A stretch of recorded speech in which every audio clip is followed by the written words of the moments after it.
accountability is very important, but we don't have accountability for the super rich. We only have accountability for the poor. I hate to say that, but that's kind of the way it works. So we have a president who's accepting a $400 million plane from a foreign country, and that's not at all okay, but I don't see anybody in Congress trying to put him in jail for accepting bribes. A huge case of the lack of accountability in high places.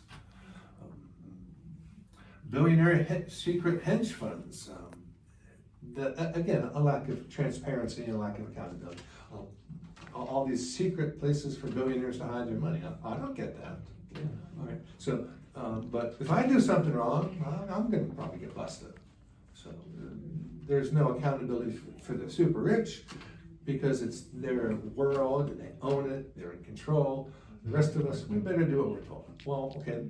That's, yeah, right. Your face says a lot more than your words. That's no good. Well, we're not going to change that until we change who pays for political elections. No. And then when we change that, we'll have some power and some authority, and then we'll get some accountability. And the Supreme Court doesn't like accountability or with regard to police, and that's why they invented qualified immunity.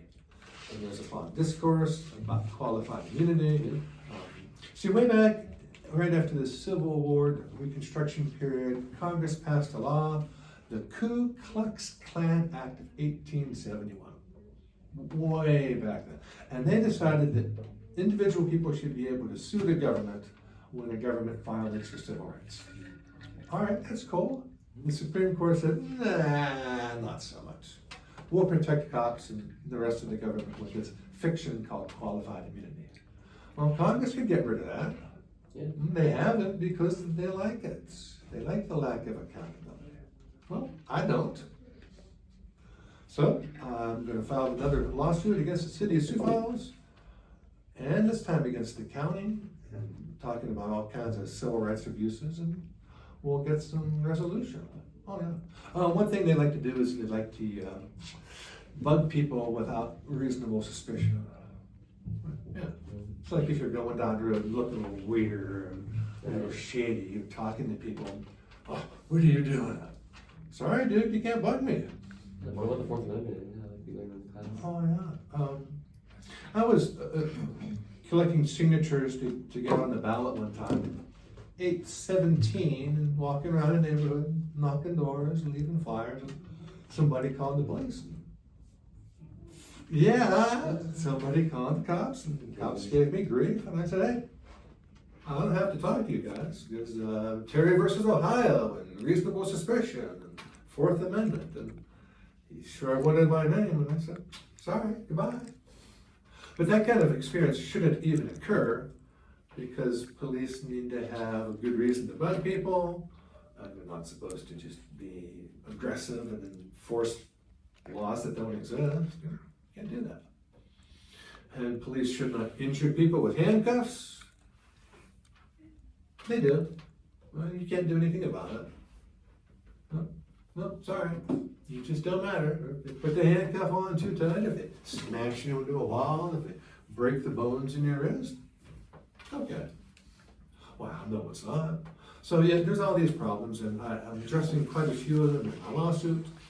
If you're in the county jail, they don't turn the lights off very much at night and try to sleep in the daytime. And sleep deprivation is not okay. What's the point? And then when you're done, if they just throw you out, no, you don't necessarily have a phone or a rod. And maybe you're dressed for summer, and maybe it's winter now, and they don't care. Well, that's not okay either. Treat ex-prisoners with a modicum of respect and make sure they have a place to go for the night. So anyway, I talk about a whole bunch of issues like that in my lawsuit. I can't wait to file it. It's going to be so reforming and so like a breath of fresh air, an open door, and sweep off the cobwebs of secrecy and corruption and despicable government practices. To bring attention to that, that's an important thing. Yeah, but it's not police who are the problem, it's the politicians. Because who's the director? Who's the planner? Who picks the training? Who designs the handcuffs? It's not the guy on the street doing his job being a cop. It's the politicians pulling the strings, the directors. So while police are the face of bad government and violations of civil rights, it's really the politicians who are responsible for that. And if you back up just a little bit further, who's really pulling the strings? It's not the politicians, it's the donors with their big money. So that's really who's responsible for civil rights abuses. And those same donors are free to buy news media, social media, entertainment media, and saying, oh, what a great job these guys do. You don't need your civil rights. No, police need more power so they can barge in anybody's house and solve that crime. Next time you watch a cop show, with your new understanding of civil rights from your government class, watch how many civil rights abuses the average cop does. Yeah. They might even hear him talk about roughing up a prisoner to get him to testify. Well, what the heck? Beat somebody up to get him to testify? I think that's supposed to happen in the United States of America? No. But that kind of bad behavior is protected in entertainment media, and so, yeah. The guy's a hero, he solved the case. The worst that happens in TV cop shows is the guy is reassigned.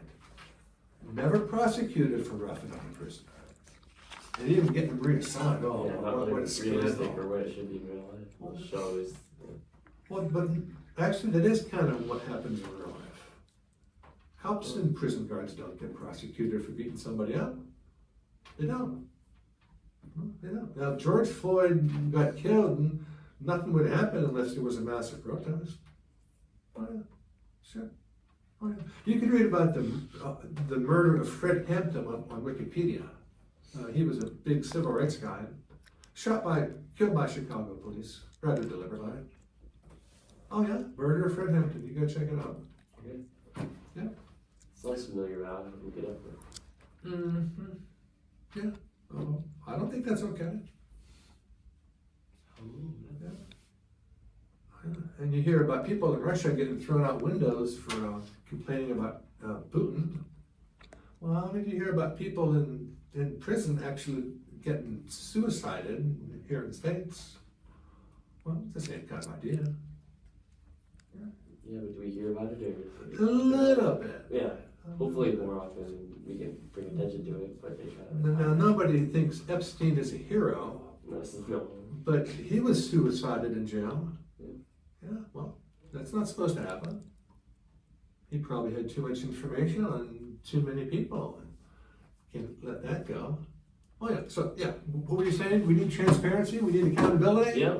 Well, elect good people into government who are bold enough to say we got some problems, describe the source of that problems, and then we'll change it. And people like y'all need to get mad, active, and spread things on social media, do cool class reports. Yeah. Help your favorite candidate get elected, like you're doing. That's pretty cool. Sure. Awesome. Yeah, I think that about kind of concludes it all, but great to talk to you. Yeah. I'm so glad you invited me. So glad you did. Yeah,